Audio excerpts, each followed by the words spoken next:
Girl. Pop Girl. Pop Girl was a British free-to-air preteen television channel that launched in August 2007. It targeted girls aged roughly 7 to 12, broadcasting a mix of live-action sitcoms, animated series, and music video programming.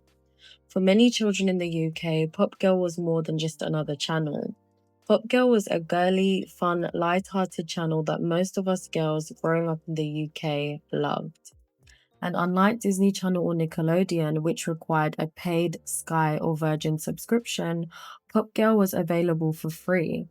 This made it a place where kids could access reruns of shows that were on big international kids' networks. Through Pop Girl, they were able to watch these amazing shows and feel part of a wider community of viewers. Today, we're going to do a deep dive into Pop Girl, how it started, its legacy, why it ended, and some of our favorite shows.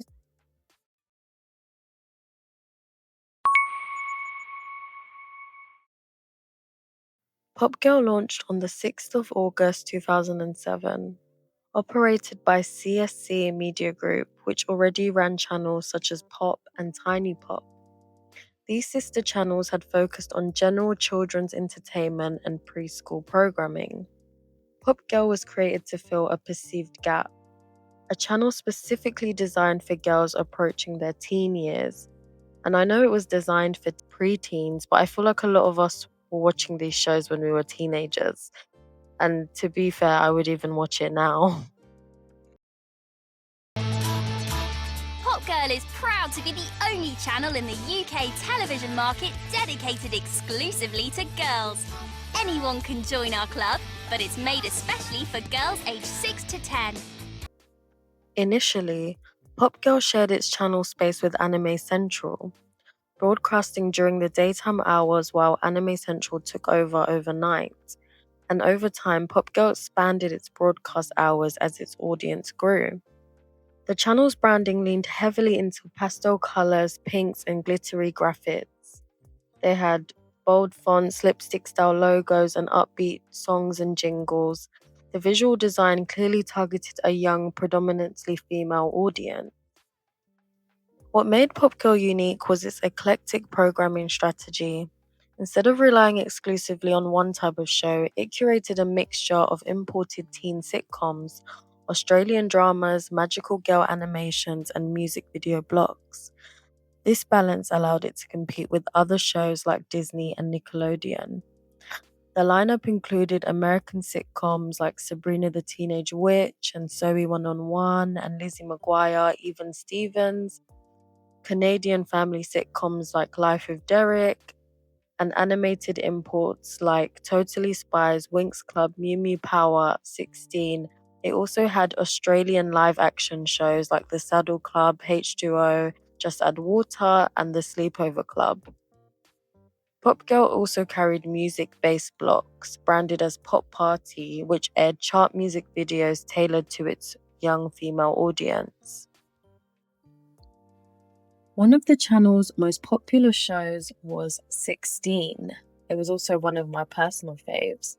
It was a Canadian animated sitcom. Set in a shopping mall, it followed 6 teenage friends, Jonesy, Wyatt, Jude, Nikki, Jen, and Caitlin, navigating part-time jobs, relationships, and everyday teenage problems.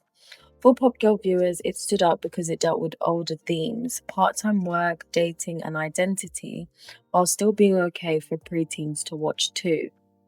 Bling. And the way I figure it, we'll be making 2 large each by the end of summer. You learn everything you know from cop shows and music videos, don't you? You know it. You know, you're gonna have to find someone dumb enough to hire you first, right? Look at me. Do I look worried? Not really, no. Hey! Winx Club was created in Italy and became one of the defining programs of Pop Girl. The series focused on a group of teenage fairies with magical powers, battling villains while managing friendship and school life. The sparkly transformations, fashion, and emphasis on friendship match Pop Girl's brand identity perfectly. Hi, Techna. I'm Stella. Hey, I've heard about you. Me too. By the way, before you blow up your room, give us time to duck and cover, okay? Another popular program was The Saddle Club, an Australian live-action series. The Saddle Club appealed strongly to horse-loving audiences, but it wasn't only for the girls that loved horses. It centered on three girls, Lisa, Carol, and Stevie, and their adventures at Pine Hollow Stables. With its themes of friendship, competition, and responsibility, it balanced the more fantasy shows in the Pop Girl catalogue because it was very realistic and definitely a fan favourite. I'm in if you are. Stevie, maybe you shouldn't. Don't worry, he's okay now. Has she done this before? Yeah, but that was when Comanche was calm.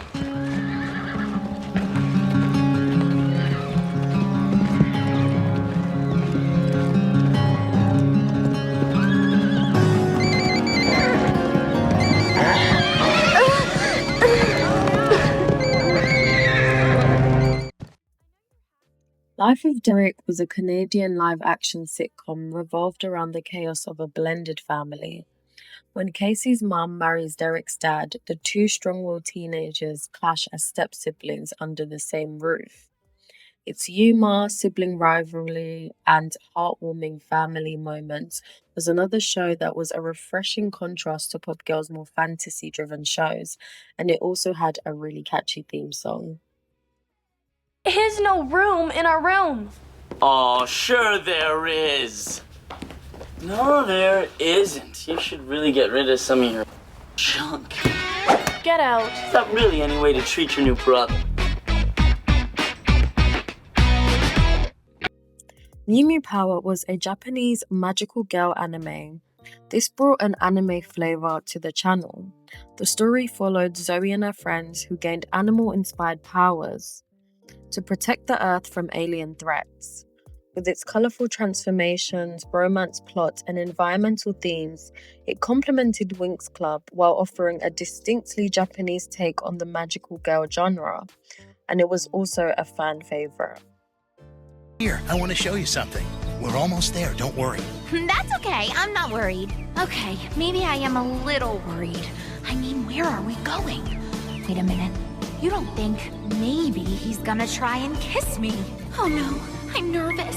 It's gonna happen. I know it is. It always does. I've gotta try and think of something else. Maybe it won't happen this time. Maybe I won't turn into a cat. Okay, we're here. Zoe, are you okay? It wasn't just shows that made Pop Girl memorable. The channel also became a go-to place for movies. During school holidays, viewers could catch a lineup of favourites. Pop Girl aired a mix of animated and live-action films, including Bratz animated movies, plenty of Mary-Kate and Ashley classics, and even a handful of Barbie movies. These films were perfectly in sync with Pop Girl's brand, sparkly, fun, and always centered on friendship and girl power. For many viewers, the movies were just as iconic as the shows. And in addition to its main lineup, the channel also introduced a weekday morning block called Little Miss Pop Girl. Airing between 9 AM and 12 PM during the school term, it targeted a younger audience than the core Pop Girl viewership. The block featured shows such as Lazy Lucy, Pippi Longstocking, Strawberry Shortcake, and Horseland, with some content overlapping from Tiny Pop.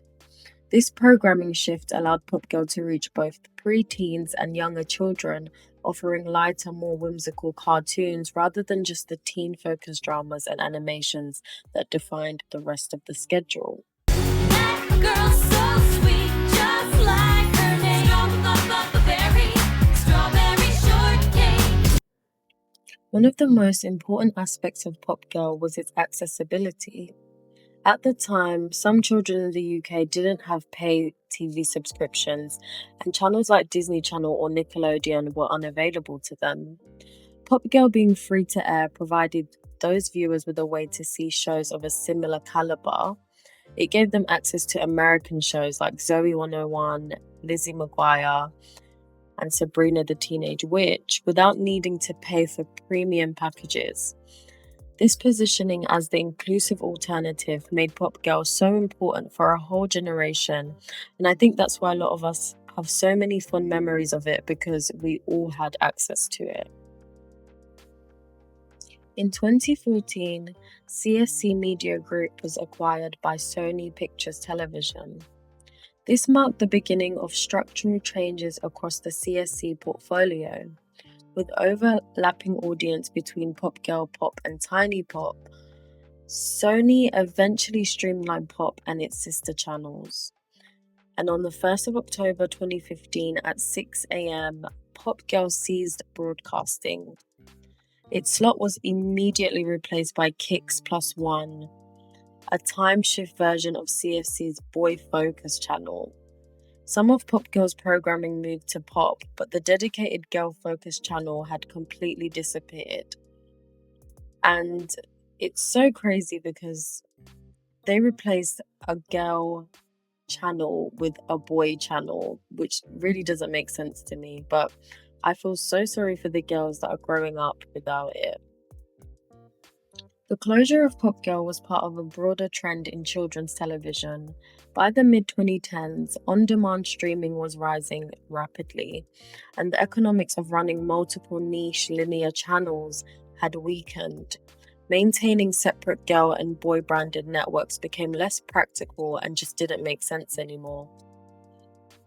When Pop Girl ended, many viewers expressed their disappointment online.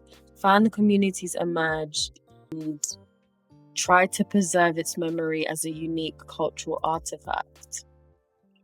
Pop Girl's legacy will always live on for what it did for us girls, giving us free access to shows, and the shows themselves remain so nostalgic for those who watch them. The bright pink branding, the sparkly website with its quizzes and competitions, the weekend marathons of our favorite series have become powerful cultural memories. Today, Pop Girl is remembered in YouTube compilations and TikTok videos, and while it only ran for 8 years, its impact has proven long-lasting. Pop Girl wasn't the most high-budget or widely promoted channel of its time, but it served a unique purpose. It offered representation, accessibility, and a distinctly female media space for a generation of UK girls growing up in the late 2000s and early 2010s. So yeah, guys, let me know in the comments if you remember Pop Girl and what were some of your favorite shows on there. Thanks for watching.